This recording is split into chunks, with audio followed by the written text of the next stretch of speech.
Bien-aimés, nous avons parlé la fois passée sur le fait d'avoir un bon témoignage, du fait qu'on est arrivé à la fin de l'année, le moment où il y aura des échanges de vœux, où on va se souhaiter le bonheur, la prospérité.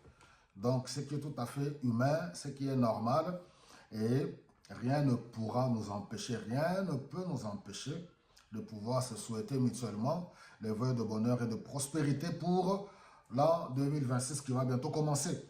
Mais c'est pour moi une opportunité pour nous interpeller, pour revoir notre conduite, notre comportement, parce que nous devons marcher d'une manière à plaire à notre Dieu. Aimer Dieu, c'est aimer son prochain.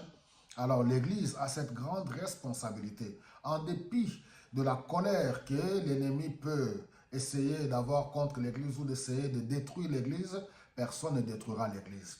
Car le Seigneur Jésus-Christ lui-même a dit, je bâtirai mon Église et les portes de séjour de l'enfer ne pourront jamais prévaloir contre elle. Donc voilà, l'Église, nous formons le membre du corps de Jésus-Christ. Alors ici, nous voyons que nous sommes appelés à imiter des bonnes personnes, à revoir notre conduite. Une année qui s'achève, il faut faire le bilan, une nouvelle année qui va commencer. Marcher avec le Seigneur, je l'ai toujours dit, ce n'est pas des slogans, ce n'est pas un jeu d'enfant, c'est une grande responsabilité. Et le Seigneur attend de chacun de nous que nous puissions porter le fruit, que nous puissions être le sel de la terre et la lumière du monde pour amener plusieurs vers le Seigneur. Regardez, 3 Jean au chapitre, au 9e verset, il dit, j'ai écrit une courte lettre à votre église. Il saute. Pour résumer rapidement, donc nous devons suivre l'exemple de Gaius. Et ici, il est en train de dénoncer le mauvais comportement de Diotrephe.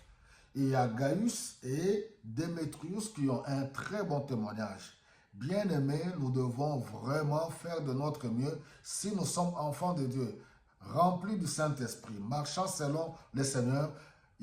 La priorité, c'est de revoir notre relation avec Dieu, comment nous vivons avec tous ceux qui nous environnent.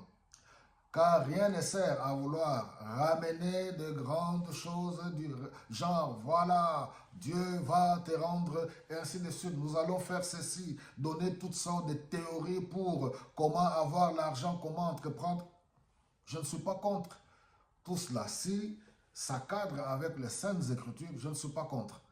L'or et l'argent appartiennent à Dieu. Mais ce n'est pas ça la priorité, parce que le royaume de Dieu, c'est pour ceux qui marchent dans la justice de Dieu, ceux qui marchent dans la droiture, ceux qui craignent Dieu et ceux qui sont vraiment une source de bénédiction pour